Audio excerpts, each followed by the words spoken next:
Hi everyone, my name is Ogbo Sunday, a bespoke tailor and fashion designer. I'm the creative director and founder of SUNDKING Clothing and the initiator of FASEK.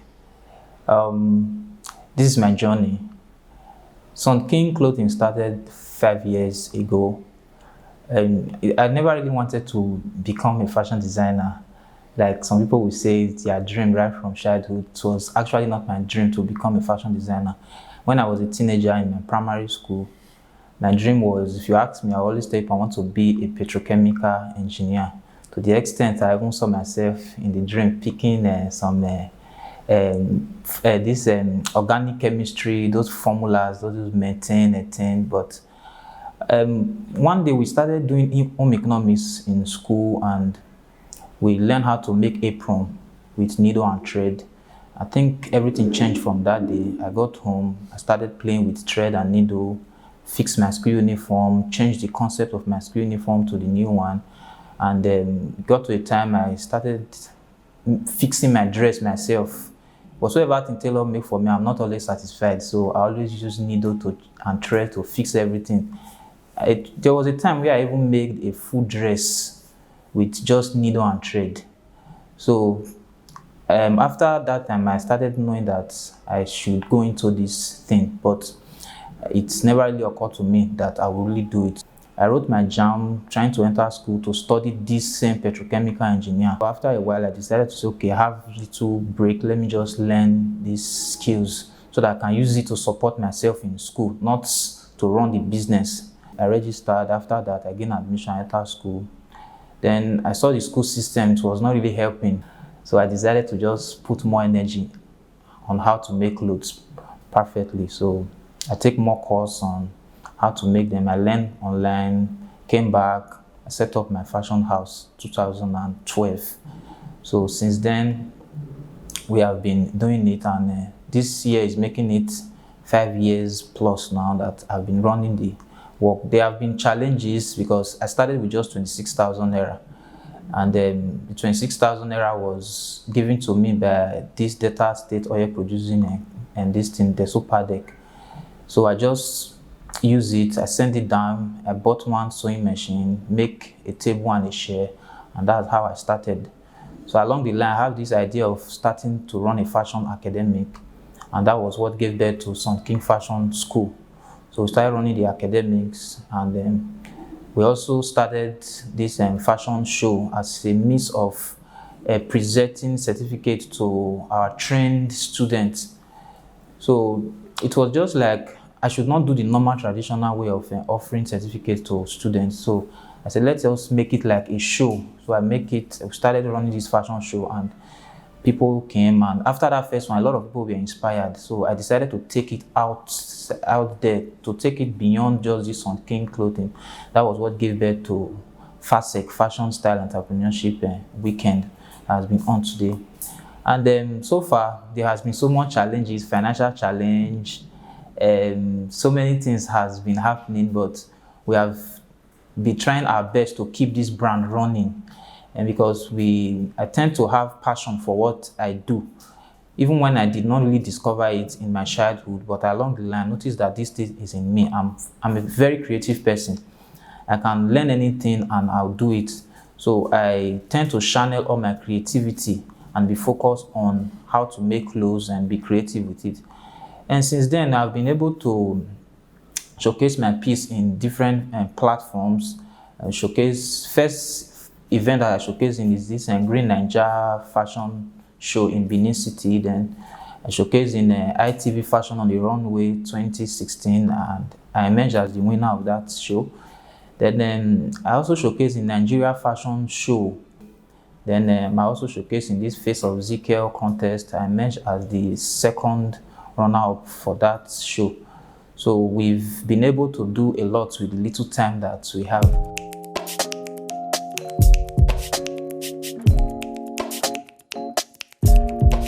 People normally call me SUNDKING now, so don't mind me if I use SUNDKING.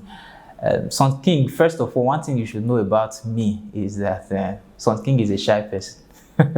I'm very shy, but when it comes to doing what I need to do, I don't allow that to take that I don't allow my shyness to affect it. I always try to present whatsoever thing I want to present. Even when you see me like I'm shy, but I'll still have to deliver what I need to deliver. I'm from Delta State, Isoko to be precise. From Isoko North local government, but I reside in Benin, Edo State, for the past 15 years now. I'm a very simple person. I easily talk whatsoever thing that happened. I don't know how to keep things. I just open up. So most of my friends around me, I just open up to them whatsoever thing they do, and anything around, I open up. Sometimes it tends to offend some because we call it the bitter truth, but I just have to say it. Then I'm married.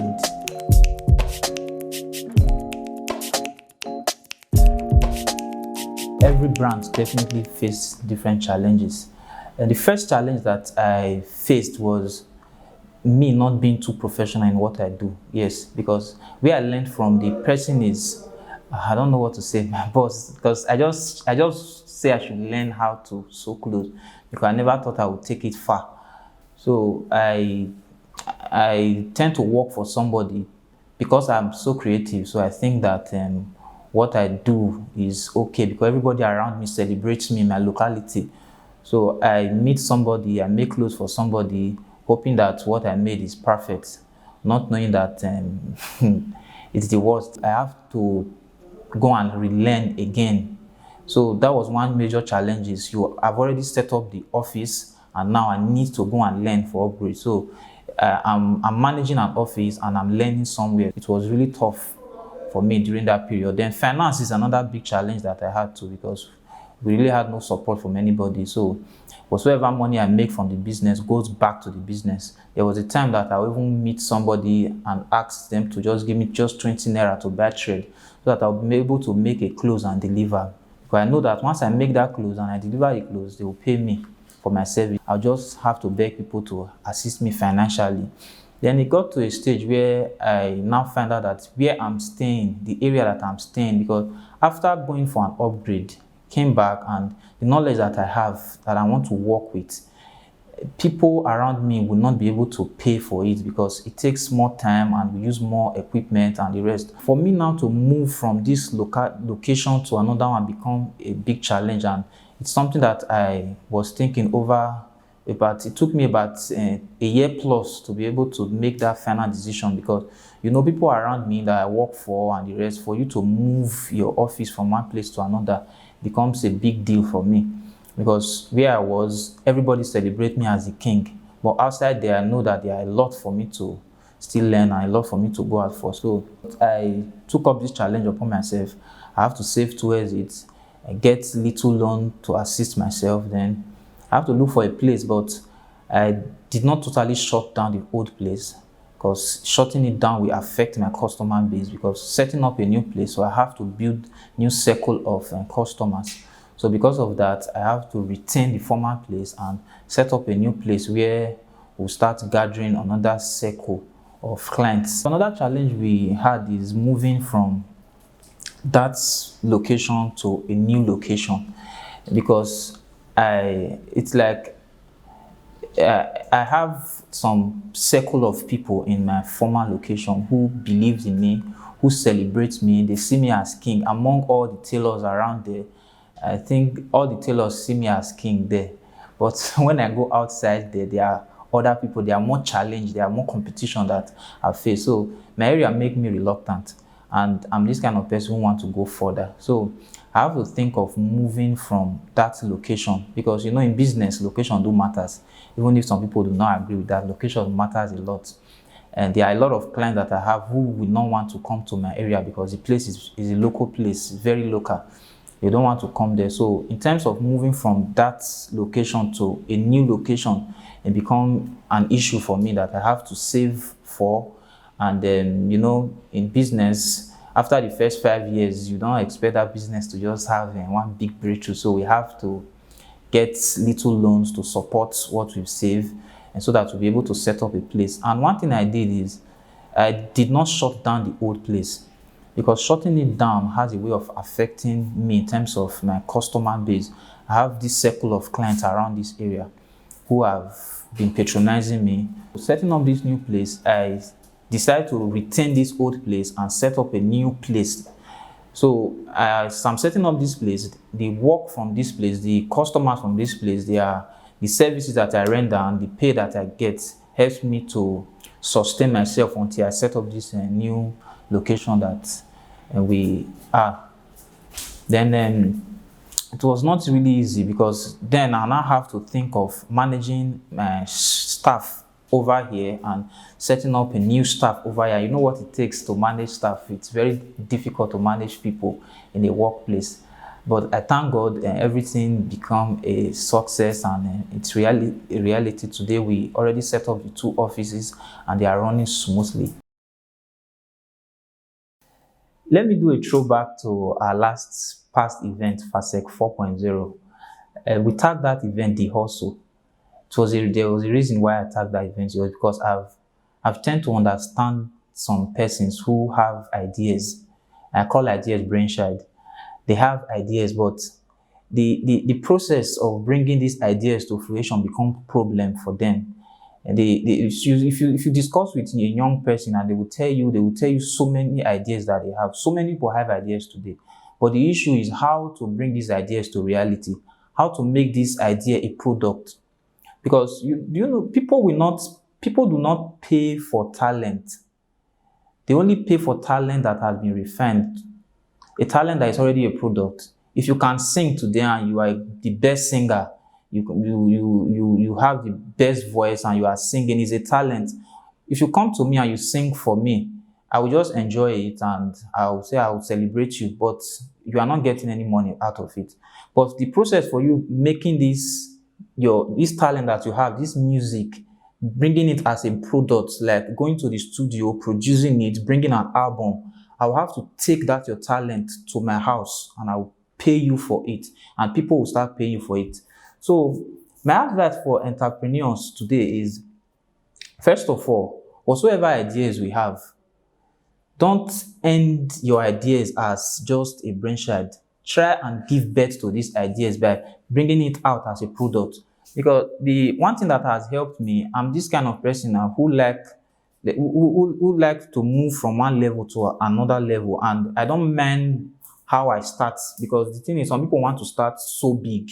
That's the issue many people have. Want to start so big. So whatsoever thing you have, whatsoever idea you have, think of the smallest way you can start it. That's one advice I have for entrepreneurs. Think of for the smallest way to start it. For those that have already started know that you should always learn. That's one thing that has helped me. Always learn. Then lastly, consistency. Consistency is key. There are some persons who are very talented, who are so gifted, but they are not consistent. Whatsoever thing they do just end at a level because they don't have the ability to continue in it. So all entrepreneurs out there, my fellow entrepreneurs, the young entrepreneurs out there, make sure that whatsoever ideas that you have, do your best to bring it out as a product. Like, start working on it. Then secondly, don't stop learning. Always learn. The life that we are now is changing, and you don't have excuse for you not to know, because there is internet. The Google and YouTube has been one big resource for everybody to learn. I learned everything about females wear in YouTube. Nobody taught me how to make female wear, but if I make female wears for you today, you will be shocked. Like, you will ask, how did you learn it? I know I learned men's wear from a place, but women's wear, I learned everything I know about women's wear from YouTube, and I'm so good at it. So you don't have excuse now that in this our computer age that we are. You don't have excuse like you don't have nobody to teach you, no money. No, with just a subscription of 1,000 naira, there are so many things you learn out there. So continue to learn. Then consistency. Don't stop. Do your best to always don't give up. Let me use that word. Don't give up. Be consistent in what you are doing. It's what has helped me over the years. So if you are able to put these things together, you will see that the sky will be your limit to the extent that you will go in terms of your business and your brand. Thank you.